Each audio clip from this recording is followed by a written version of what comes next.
All right, now we're at the storage unit. You might have already seen it. This I have one side where I put my trailer, and well, a lot of the tools are in the truck from the job I'm going to be doing. But I usually hang my tools up here, have my weed eaters and blowers and stuff hung up there. Like I said, some of them's missing. But so then over here, where I sharpen my blades and all that. I know I showed it the other day, but since I'm going to show my two main mowers, I thought I'd go ahead and show this in case nobody's seen it. And then, so here's one of the Kubota diesel 60-inch, the main mower I do the big jobs with.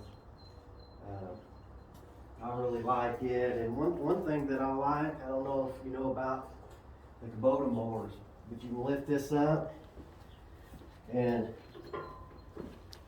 you jack it up like this, and the wheel will turn.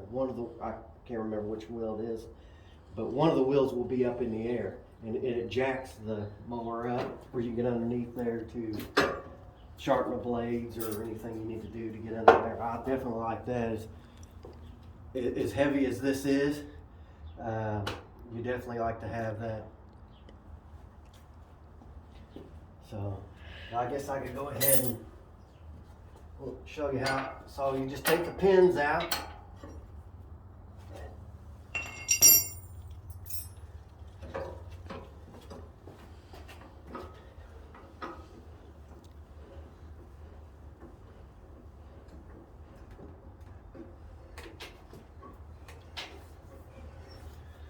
And the one side starts lifting.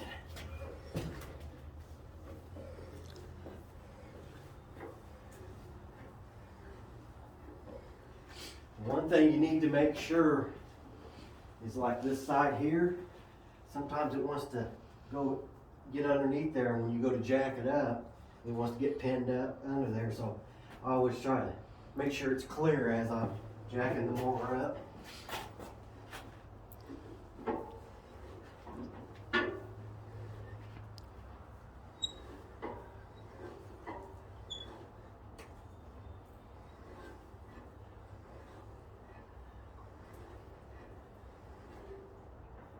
So that's pretty much all the way up.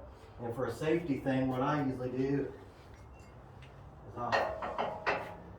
it must not be all the way up, but I'll jack it all the way up and I'll stick that pin in there. That way if something was to happen, I'd feel a lot safer with that being in there. So I'm gonna go ahead and take this back down.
So,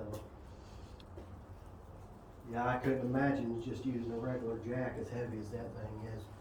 So I'm definitely glad to have that on there. And then this is my 36-inch X-Mark. And one of the things I love about this, I don't know if you know the other type, a lot of the other walk-behinds, they have the type where it's down here. And it just hurts my hands and stuff when I run it.